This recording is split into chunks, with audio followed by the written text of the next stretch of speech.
Hi guys, శ్రీవారి పాదాలు అయిపోయింది దర్శనం. ఇప్పుడు శిలాతోరణం చూడండి.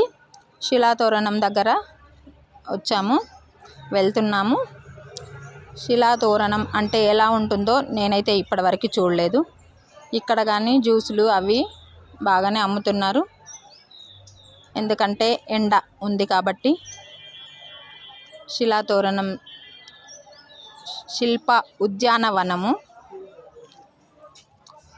చూడండి గైస్. ఇక్కడైతే అందరూ వెళ్తున్నారు. ఎలా ఉంది అన్నట్టుగా అనుకుంటున్నాను నేనైతే. అసలు ఇప్పటివరకు ఇక్కడ రాలేదు. శిలాతోరణం దగ్గర ఇవన్నీ అయితే బాగున్నాయి. అసలు సూపర్. వాతావరణం అయితే చాలా ఎక్సలెంట్. పచ్చదనం చాలా బాగుంది. కలర్ ఫ్లవర్స్, ఈ ఫ్లవర్స్ అయితే బాగున్నాయి. మొత్తం ఇక్కడ పచ్చదనమే. ఎండ టైంలో వచ్చి ఇక్కడ చాలాసేపు కూర్చోవాలి, కానీ చాలా బాగుంది. కొండలు, రాళ్ళు, ఇవేంటో ఇవైతే మాకు తెలియట్లేదు. చూడండి గాయస్, ఎలా ఉన్నాయి రాళ్ళు.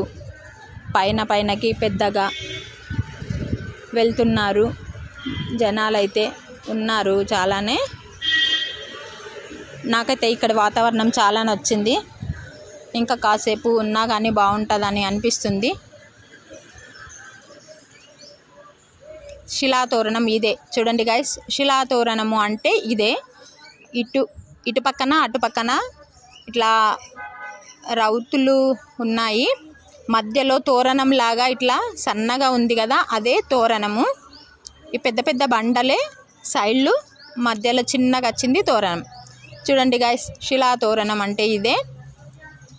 ఇక్కడ ఆ శిలాతోరణం చూడడం తక్కువ, ఇక్కడ వాతావరణం చూడడం చాలా బాగుంది. పచ్చదనం చాలా బాగుంది. వాటర్ అంతా, చెట్లకు వాటర్ ఇట్లా పడుతున్నాయి కదా, ఆ వాటర్ వల్ల చల్లదనం కూడా ఎక్కువగా ఉంది. చూడండి గాయస్, శిలాతోరణం దగ్గర ఫొటోస్ అయితే దిగుతున్నాము. గుర్తు ఉండిపోతుంది కదా, ఎప్పుడైనా కానీ ఫొటోస్ దిగేస్తున్నారు అందరూ. ఇది మామూలుగా ఫోటోలు దిగడానికే ఇక్కడ శిలాతోరణం అంటే. ఇక్కడ దేవుడు అన్నది ఏం లేదు. ఎలా ఉంది చూడండి. అలా వాటర్ రావడం వల్ల చాలా చల్లగా ఉంది అక్కడ వాతావరణం అంతా. శిలాతోరణం గార్డెన్ ఇది, అటవీ శాఖ. ఇది మొత్తం గార్డెన్ అంటే గార్డెనే అసలు. చూడ్డానికి రెండు కళ్ళు సరిపోవు. ఎటు చూసినా చెట్లు, చల్లదనం, పచ్చదనం చాలా బాగుంది. ఇక్కడ తినేటి ఫుడ్ కూడా బాగానే ఉన్నాయి. అవి ఇవి ఏవైనా కొనుక్కొని తినొచ్చు. నా వీడియో నచ్చినట్టయితే లైక్ చేయండి, షేర్ చేయండి, సబ్స్క్రైబ్ చేయండి గాయస్. కోళ్ళు చూడండి గాయస్, కోళ్ళు ఎలా ఉన్నాయి. ఇక్కడ ఒక గ్లాసు లాంటిది ఉంది లోపల. ఇవి కోడి పిల్లలు ఉన్నాయి. Bye guys.